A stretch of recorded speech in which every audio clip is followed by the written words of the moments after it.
Salam, hər vaxtınız xeyir olsun əziz Dalğa FM dinləyiciləri. 92.5 FM-də yayımlanan Biznes İnciləri verilişinin Novruzun nəfəsini hiss etdiyimiz bu gözəl günlərdə təbiətin oyandığı, küləyin torpağa yeni həyat gətirdiyi yel çərşənbəsində gəldik görüşünüzə. Deyirlər ki, külək təkcə təbiətin deyil, insanın düşüncələrini də hərəkətə gətirir. Bəzən bir ideya da sanki bir külək kimi gəlir, sakitcə başlayır, amma zamanla böyük dəyişikliklərə səbəb olur. Bugün studiyamızda məhz belə ideyaları reallığa çevirən, innovasiya və sahibkarlıq sahəsində uğurları ilə seçilən, gənc və güclü bir Azərbaycan xanımıdır qonağımız. Beləliklə, Biznes İncilərinin bugünkü qonağı Metatesk şirkətinin təsisçisi, innovasiya və sahibkarlıq sahəsində prezident mükafatçısı, Forbes 36 siyahısının üzvü Günay İmanzadədir bugün bizimlə. Xoş gəlmisiniz Günay xanım.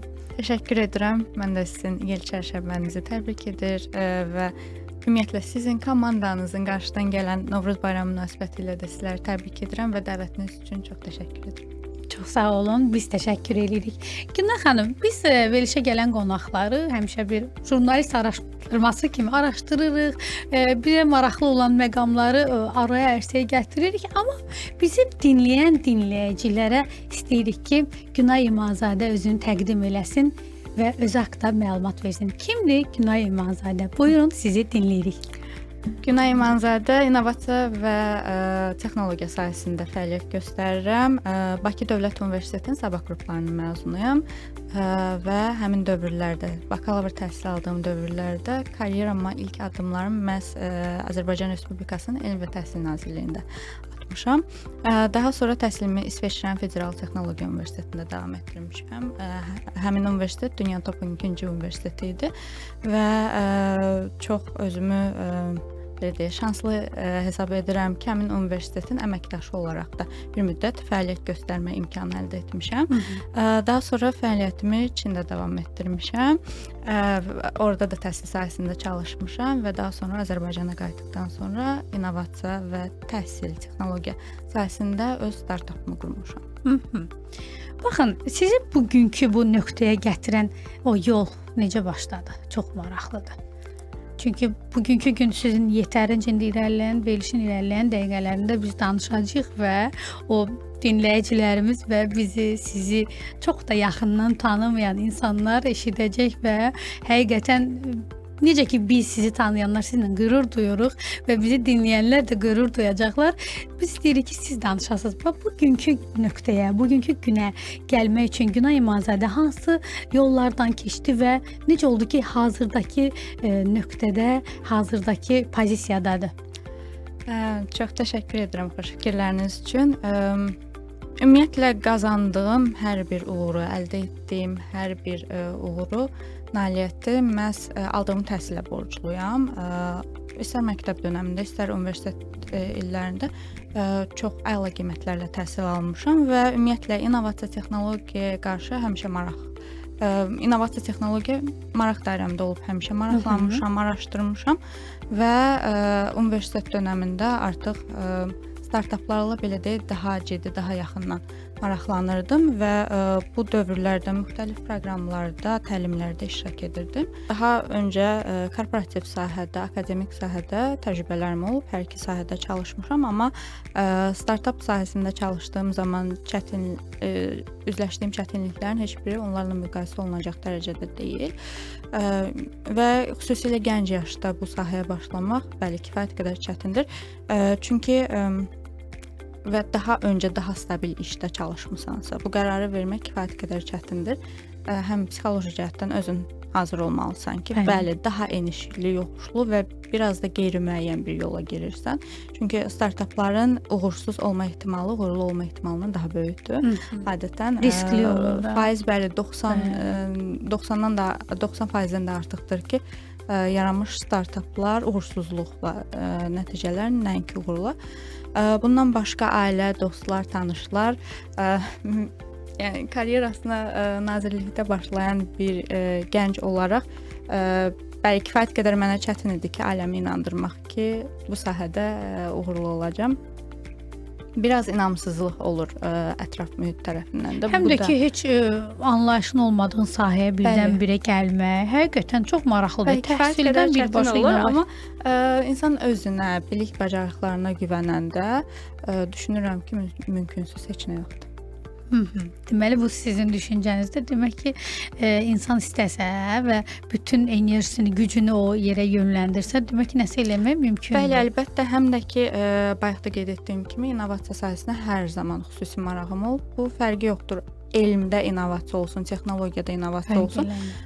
Bakalavr təhsili aldığım müddətdə də ümumiyyətlə elmi işlə məşğul olur, müxtəlif araşdırmalar edir, elmi məqalələr dərc edirdim. Bu zaman da innovativ yöndən yanaşırdım. Yəni yeni nələrsə yaratmağa çalışırdım. Həmişə xüsusi maraq dairəm olub ki, yenilik edim. Ona görə də düşündüm ki, marağım buradırsa, istəyim buradırsa və bilik bacarığım bu məqsədlərimi reallaşdırmağa imkan verəcəksə, niyə də yox? Gəlin danışaq indi Metatesk şirkətinin təsis etməyinizdən. Necə oldu Metatesk yarandı? Buna səbəb nə idi?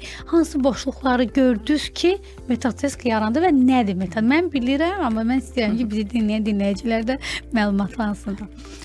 Metatesk startapdır və ümumiyyətlə startap əsasən texnologiya sahəsində yaradılmış innovativ bir şirkətdir ki, hansı ki mütləq sürətdə beynəlxalq şəkildə sürətli inkişaf etmək qabiliyyətinə malik olmalıdır. Yəni bu əsasən lokal bazar üçün deyil, beynəlxalq bazar üçün nəzərdə tutulmuş şirkətlərə deyilir startaplar və bizim startapımız virtual reallıqda təhsillə bağlıdır. Yəni uşaqlar əgər atmosferin qatları haqqında məsəl üçün məlumat öyrənirlərsə, artıq onu kitabdan sadəcə şəkillərə baxaraq deyil, həmin atmosfer qatında müəllimlər və tələbələr birlikdə bir raketdə uçaraq həmin atmosferin qatlarını müşahidə edə bilirlər və bu onlar üçün daha yadda qalan bir təcrübəyə çevrilir.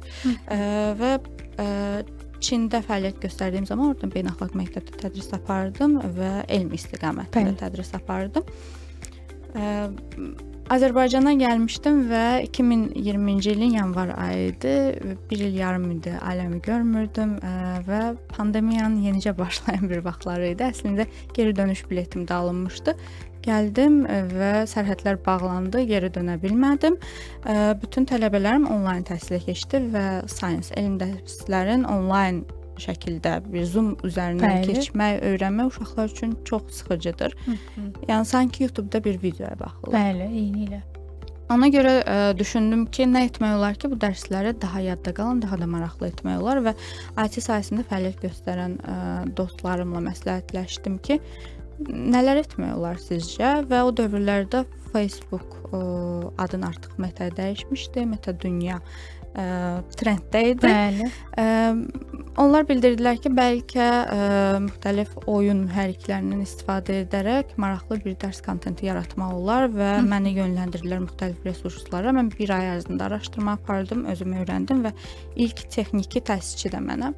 İlk dərsimizi həmin 3D mühitdə yaratdım. Nə qədər müddət çəkdi ideyanı həyata keçirtmək? Yəni ideyanı bir ay. Aha. Bəli, yəni sıfırdan öyrəndim, araşdırdım, necə tətbiq etmək olar, necə maraqlı etmək olar. Bəli, mükəmməl şəkildə yaranmamışdı, amma MVP-dir. Yəni ilkin bir prototip idi ki, hansın ki istifadə etmək olardı. Yaratdım, ilk dərsimizi uşaqlarla keçdik və uşaqlar üçün çox maraqlı oldu. Onlar bildirdilər ki, növbəti dərslərdə bu şəkildə davam etməsə, əylənərək öyrənməklə həm əylənərək, həm də ki, daha yadda qalan olur. Misal üçün, planet hansı daha böyük planetdir? Bunu şəkildə sadəcə baxaraq öyrənməkdənsə, kosmik raketdə müəllim və tələbə şagird yoldaşlarınla birlikdə həmin planetə səyahət etmək daha maraqlıdır uşaq üçün. Və bildiyimiz kimi, uşaqlar ümumiyyətlə doğulan andan etibarən oyun oynamağı çox sevirlər və uşaqların 91% video oyunlar oynayır. Meta Dünyada hal-hazırda istifadəçilərin 85% 13 yaş altı uşaqlardır. və bildiyiniz kimi uşaqlar oyun oynamasa belə YouTube üzərindən oyun oynama videolarına baxırlar. Bəli. Görüntü var, rənglər var, dəyişik. Bəli. Yəni yorucu oyun deyil. dünyası onlar üçün çox maraqlıdır və düşündük ki, niyə də onların bu marağını daha da faydalı bir istiqamətə yönləndirmək və beləliklə də onlar belə deyək, uşaqlar bizi məcbur etdilər ki, belə bir şirkət startapın əsasını quraq. Çox maraqlıdır əslində. Yəni belə biznesin əsas planı nədən ibarətdir ki, qarşı tərəfin marağını oyatmaq, onda o marağı yaratmaq məcburi şəkildə deyil, ona sevərək bir şey öyrətmək. Həqiqətən elə biz insan böyüklər olaraq da beləyik də.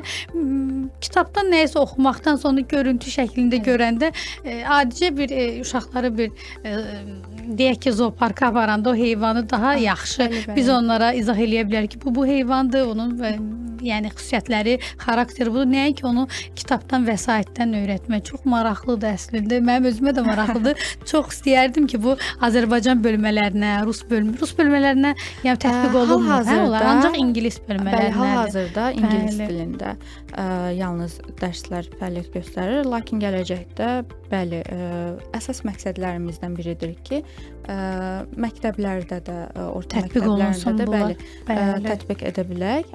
Əslində ölkə xaricində əməkdaşlıq etdiyimiz təhsil mərkəzləri ilə birlikdə tətbiq edirik təhsil sahəsi sinif otaqlarında. Lakin Azərbaycanda B2B sahəsində bəli, fəaliyyət göstərmişik, əməkdaşlıq etmişik, amma yenə ingilis dilində. Çox istərdik ki, növbəti mərhələlərində məhz Azərbaycan dilində də bu kurikulumun daxilindəki dərslərdən, kontentdən, məzmundan istifadə edərək kurikuluma uyğun şəkildə bir dərs planı yarada bilərik. Yəni nə gözəl olur əslində. Həm də uşaqların dərsə, kitaba maraqları daha da artar. Və əslində yəni sevərək artar da, valideyn gücü ilə tətbiq eləyir. Misal üçün elə bir fənlər var ki, onlar meta-virtual dünyalarda, ümumiyyətlə virtual eynəklərdən istifadə edərək onların tədrisi daha məqsədə uyğun olar deyə düşünürəm. Misal üçün həndəsənin xüsusilə fəza hissəsini götürmək olar ki, bəzən uşaqlar çətinlik çəkirlər fəza fiqurlarını düşünməkdə, onu imagine, xəyal etməkdə eyni. Bəli, çətinlik çəkirlər, amma virtual dünyada bu çox asandır və onlar artıq belə əyani şəkildə həmin fiqurun 3D fəza fiqurunu görməklə daha asanlıqla həmin biliklərə yiyələnə bilərlər. Və ya misal üçün kimya sahəsində bəzən elə ola bilər ki, kimya kifayət qədər təhlükəli ola bilər və orada istifadə olunan reagentlər filan büdcə baxımından biraz laboratoriyaların qurulması kifayət qədər büdcə tələb edən bir prosesdir. Amma virtual dünyada hər şey daha təhlükəsizdir və zaman etkisi olmur, əlavə müəllim uşaqları aparıb başqa bir laboratoriyada və uşaqlar əyani şəkildə yenə də o reaksiyaları görüb daha asan öyrənə bilərlər və tarix dərsi təsəvvür edin ki, tarixi prosesləri siz içərisində öyrənirsiniz. Daha yadda qalan olur. Bəli, daha yadda qalan olur. Hal-hazırda extracurricular activity, yəni dərsdən kənar fəaliyyət kimi fəaliyyət göstəririk, amma bayaq da qeyd etdiyim kimi bir gənc startap olaraq, gənc şirkət olaraq hal-hazırki əsas məqsədlərimizdən biri odur ki, dövlət məktəbləri ilə də əməkdaşlıq edə bilib, bəlkə də bir pilot şəklində həmin dərsləri dövlət məktəblərində də tətbiq edə bilək. Nə gözəl. Belə bir sual var ki, bir ideyanın sadəcə bir fikir olaraq qalması ilə bu real biznesə çevrilməsi prosesi necə baş verir? Yəni necə düşünürsüz ki, bu tutar, bunda alınar, gəlin bunu bir biznesə çevirək. O an necə baş verir? O qərarlar necə qüvvəyə minir sizdə? Startup dünyasında product market fit adlı bir faza var ki, bu belə deyək test mərhələsidir. Məhsul yarandısa, ideal şəkildə yox, sadəcə ilkin prototip olaraq yarandısa, artıq onu bazarda test etmək lazımdır. Və bazarda test edərkən dostlarla, tanışlarla, ailə üzvləri ilə deyil, tamamilə yad insanlarla test etmək lazımdır. Nə üçün?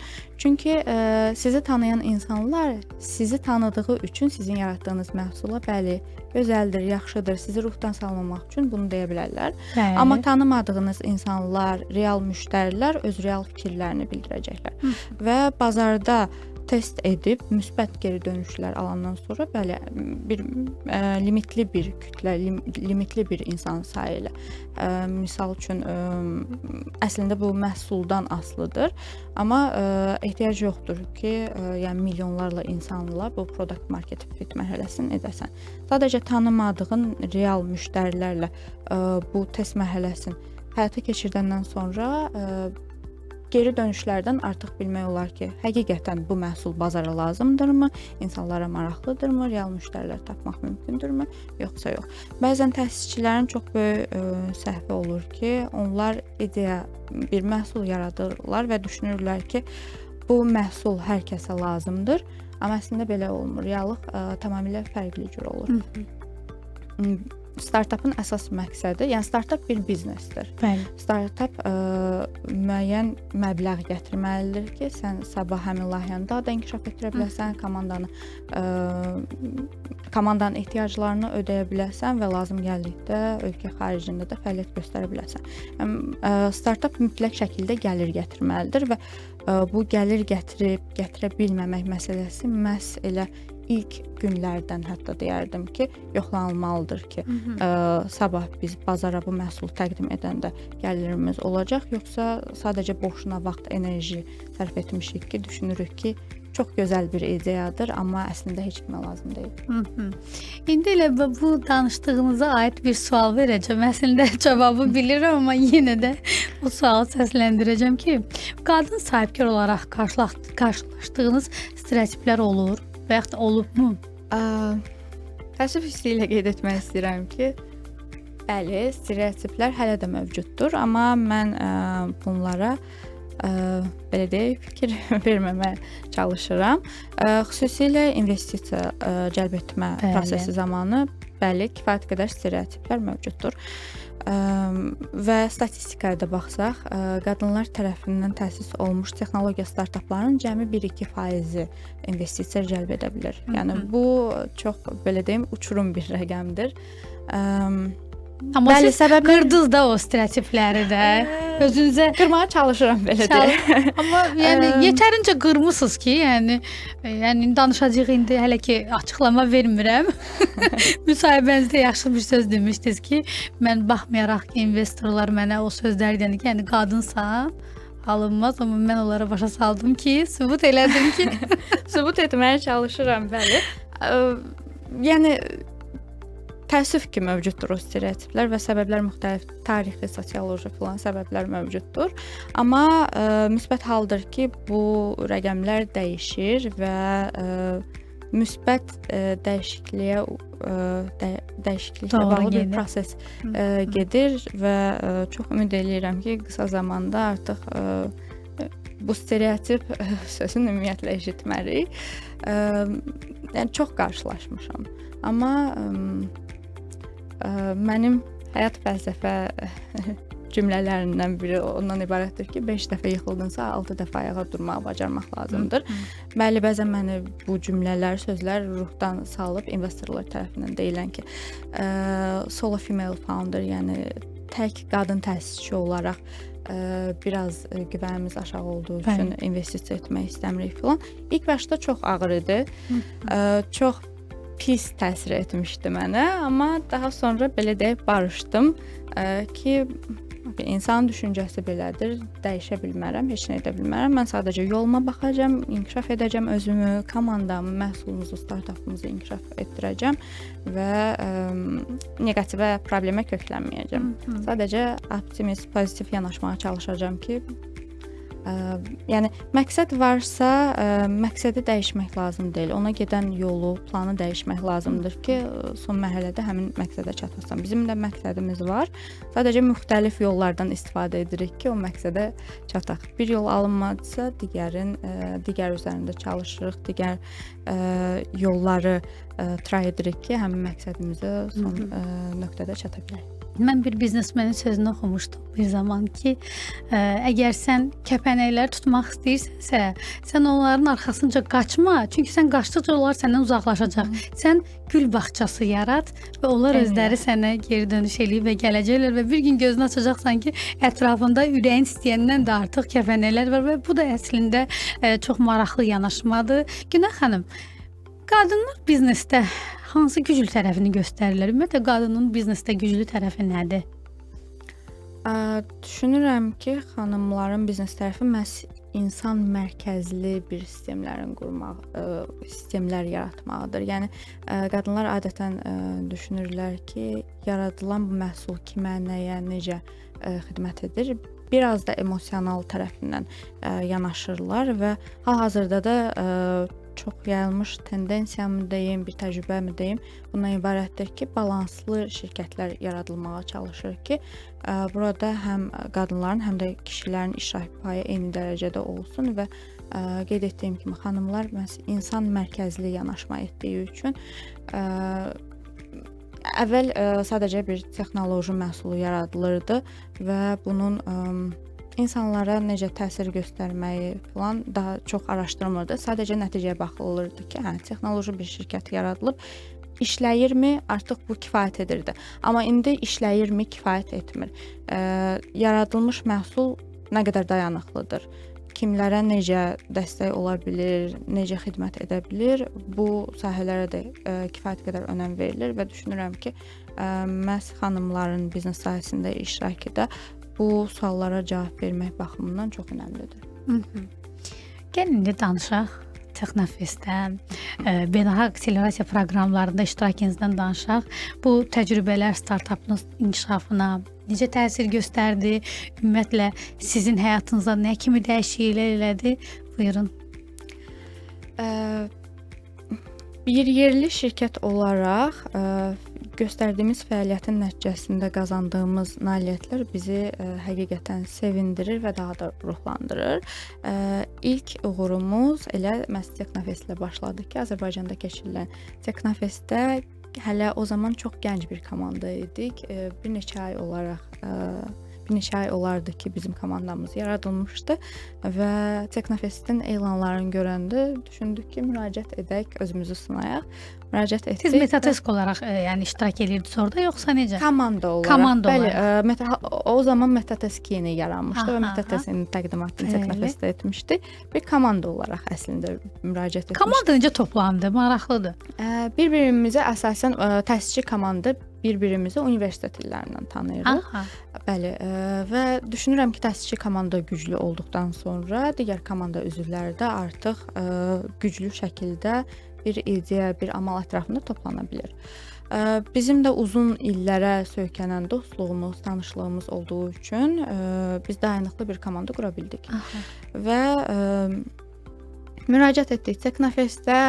Uzun bir prosesdən sonra kifayət qədər yuxusuz gecələr keçirdik, çətin anlarımız oldu.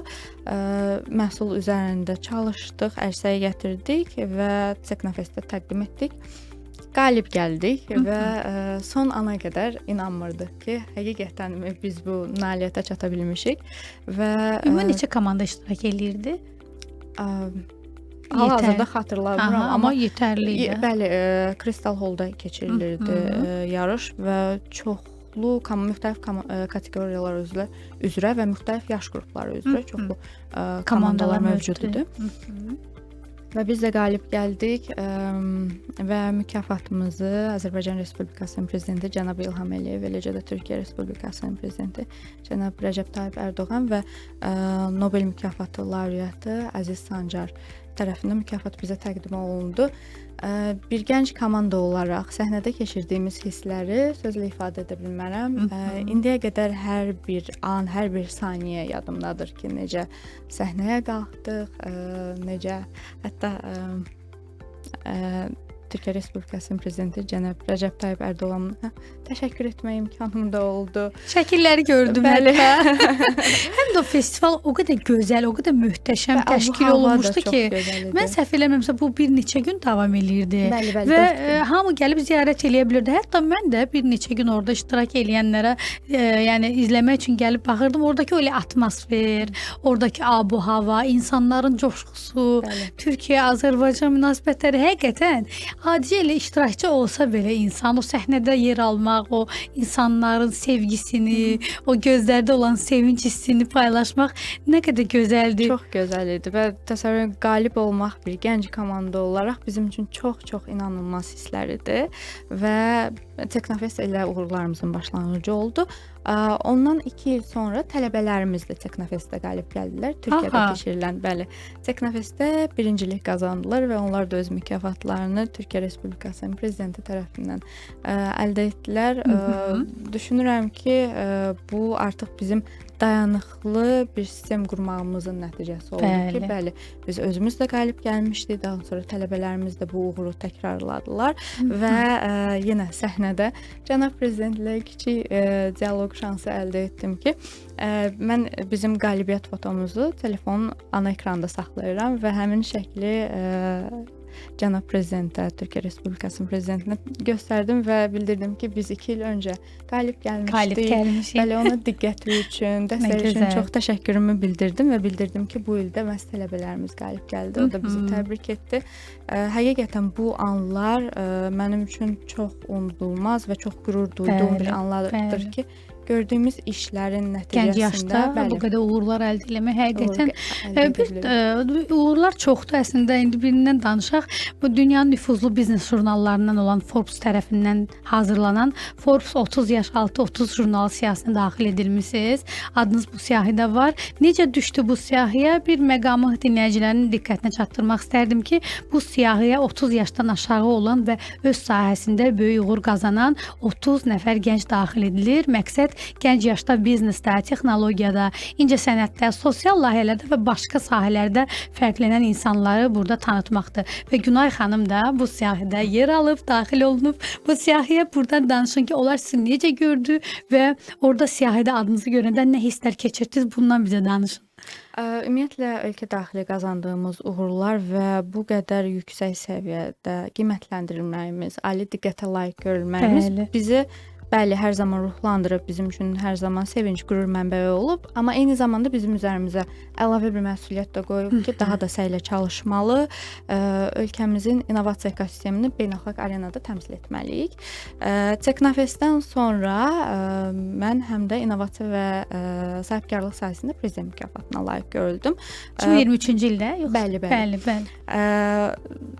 Bu mükafat mənə təqdim olunsa da, düşünürəm ki, bu komandamızın birlikdə, bəli, komandamızın bir uğuru idi ki, gördüyümüz işlər həqiqətən necə də bir yüksək səviyyədə dəyərləndirilir, qiymətləndirilir. Bundan sonra daha da səylə çalışdıq və adımı Forbes-un 30 yaş altı 30 siyahısına yazdıra bildim. Artıq ölkə xaricində də müəyyən uğurlar qazanmış, akselerasiya proqramlarında iştirak etmişdik və bizi artıq ölkə xaricində də belə deyək görməyə başladılar. Bəli, qlobala düşmüsünüz, rus jurnalistləri sinaqda yazır. Bu bizim üçün qürur verici bir haldır ki, 30 yaşdan az olan bir xanımın bu qədər uğuru və həqiqətən biz danışırıq, bunlar sözdə deyil də. Yəni siz bunu canlı yaşamısınız. Yəni bu necə bir hissdir? O jurnalda adınız çıxanda yəni nə hiss keçirdiniz? Çox maraqlıdır. Yenə də həyatımın ən unutmayacağım məqamlarından biri də məhz bu siyahını səbirsizliklə gözlədiyim anlar idi. Hər dəfə ümumiyyətlə proses kifayət qədər uzun olur və Forbes tərəfindən müxtəlif məlumatlar istənilir, sənədlər istənilir və aylarla davam edən bir prosesdir. Və xüsusi bir gün yoxdur ki, biləsən ki, həmin gün siyahı dərc olunur. Sadəcə hər gün ümid edirsən.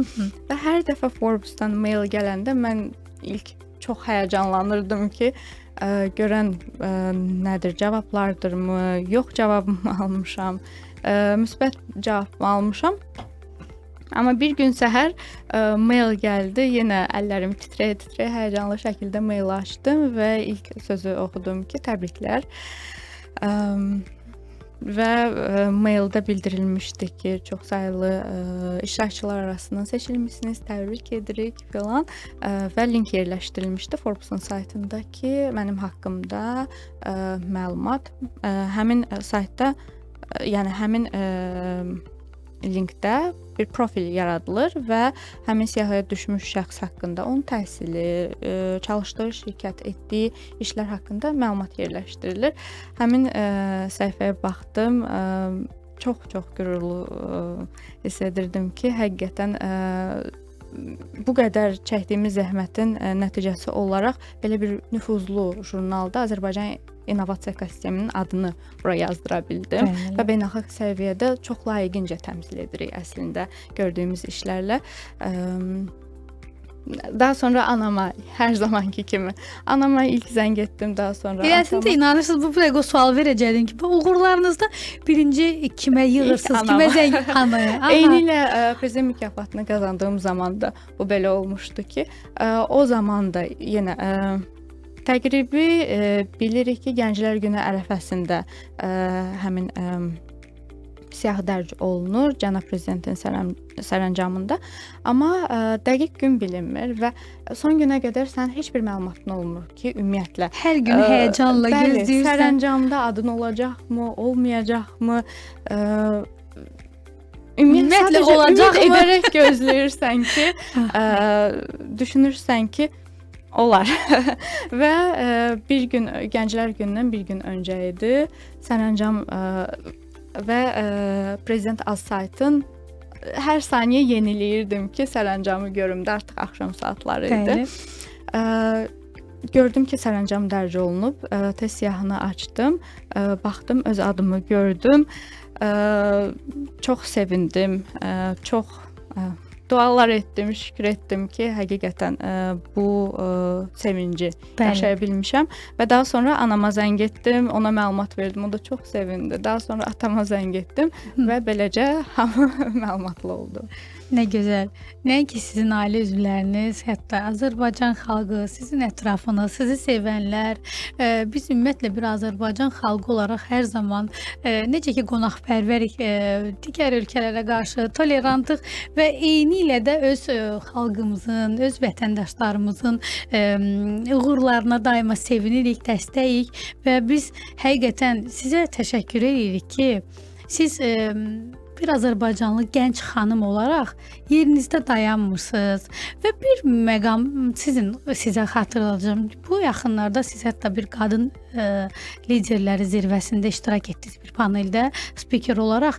Əslində çox insanlar uğur qazandıqda, müəyyən bir pilləyə çatanda onlar elə bil ki, istəmirlər çox sosiallaşsınlar, çox göstərsinlər, amma əslində mən əksini düşünürəm ki, bizi hazırda bəlkə də dinləyən gənclər var, gənc xanımlar var, bəlkə də həyatının müəyyən bir məqamında uğursuzluq yaşayıblar, demotivasiya olublar, amma sizin kimi insanları, sizin kimi gəncləri, öz ayaqları üstündə dayanmağı bacaran və özünə inanan gəncləri dinləyən insanlarda siz ruh yüksəkliyi yaradırsınız, biraz da özünə inam yaradırsınız. Bu, yəni çalışın, çox yerlərdə iştirak eləyin, danışın, bölüşün ki, sizin kimi gənclər bizə həqiqətən bizim ölkəmizə, bizim gənclərimizə, ümumiyyətlə bizə lazımdır. Yəni çalışın, özünüzü çox nümayiş etdirin, həm işinizlə, həm mövqeyinizlə ki, yəni nə qədər xoş olar bizə ki, sizin kimi gənclər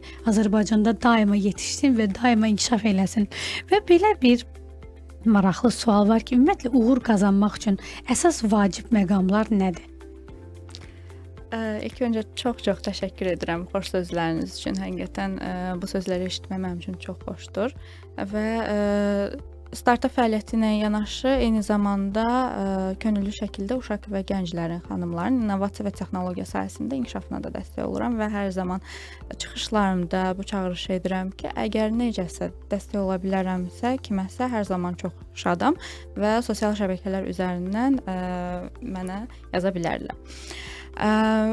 Bu da bir çağırış idi gənclər üçün, nə gözəl. Düşünürəm ki, uğurun əsas açar sirri məhz əzmkarlıqdan keçir. Əzmkarlıq olmadan istər təhsil sahəsi, istər karyera sahəsində, ümumiyyətlə heç bir sahədə uğur qazanmaq mümkün deyil mənim düşüncəmə görə. Bəli, təhsil sahəsində də kifayət qədər çətinliklər çəkmişəm. Çıxışlarımı bəlkə daha öncə dinləyənlər İsveçrədə təhsil aldığım zaman üzləşdiyim çətinliklər barəsində məlumatları yəqin ki olar. Amma bu məni sındırmadı, yolumdan geri döndərmədi. Kifayət qədər çətin zamanlar idi mənim üçün, amma yenə də bayaq da qeyd etdiyim kimi məqsəd var idisə mən o məqsədi dəyişdirmədim, ona gedən yolu dəyişdirdim, müxtəlif yollar araşdırdım, axtarmağa çalışdım ki, mütləq şəkildə o məqsədimə çatım. Ona görə də hər zaman əzmkar olun, qarşınızda məqsəd qoyun və o məqsədə doğru irəliləməyə çalışın. Öz bilik bacarıqlarınıza güvənin. Əgər müəyyən hiss edirsinizsə, müəyyən biliklərinizi və ya bacarıqlarınız bu yolu getməyə sizə imkan vermirsə, öz üzərinizdə çalışın və bu sahədə uğur qazanmış, bu sahədə fəaliyyət göstərən insanlara yazın, onlarla məsləhətləşin, onların fikirlərini öyrənin ki, baxın, mən də bu yolu getmək istəyirəm. Siz necə etmişdiniz? Mənə nə tipli məsləhətlər verə bilərsinizmi? Ki, mən də uğur qazana bilim, öz məqsədimə çata bilim. Kömək istəməkdən, dəstək istəməkdən heç zaman çəkinməyin. Uğurlu insanlar adətən bu yolu yenicə başlamış insan, yəni özü artıq keçdiyi yolu yenicə başlamış insanlara dəstək olur, dəstək olmağa çalışır, özü birbaşa dəstək ola bilməsə belə yönləndirir ki, nəyi necə etmək olar. Ona görə də qorxmayın, sadəcə başlayın. Yol üstü artıq nəyi necə etməli olduğunuzu öyrənəcəksiniz. Yəni də əzmkar olmağı unutmayın. Çəkilən zəhmət heç vaxt yerdə qalmır. Bəli. Sadəcə məqsədinizi qoyun və o məqsədə doğru irəliləməyə çalışın. Günay xanım, biz sizinlə çox, yəni bir neçə saat ərzində danışsaq da mənə elə gəlir ki, nə biz yorulmarıq, nə də siz, çünki həqiqətən gördüyünüz işlər o qədər qürur verici və zövq vericidir ki, biz sizə gəldiyiniz üçün təşəkkür edirik. Bizə zaman ayırdığınız üçün təşəkkür edirik sizə uğurlar arzulayırıq. Sizə həyat yolunda, iş yolunda daima irəli getməyi, parlamağı və ürəyiniz istəyən zirvəyə çatmağı tez bir zamanda və asan yolla gəlib çatmağı arzu edirik. Təşəkkür edirik sizə. Çox təşəkkürlər. Xoş sözləriniz, bu veriliş üçün və dəvətiniz üçün çox dərin təşəkkürümü bildirirəm. Növbəti verilişlərdə, gələcəkdə daha da çox uğurlarla görüşmək ümidi ilə. Çox sağ olun. Təşəkkür edirik. Çox sağ olun. Qeyd eləyək ki, bugünkü verilişimizin qonağı Metatesk şirkətinin təsisçisi, innovasiya və sahibkarlıq sahəsində prezident mükafatçısı, Forbes 30 yaş altı 30 siyahısının üzvü Günay İmanzadə idi.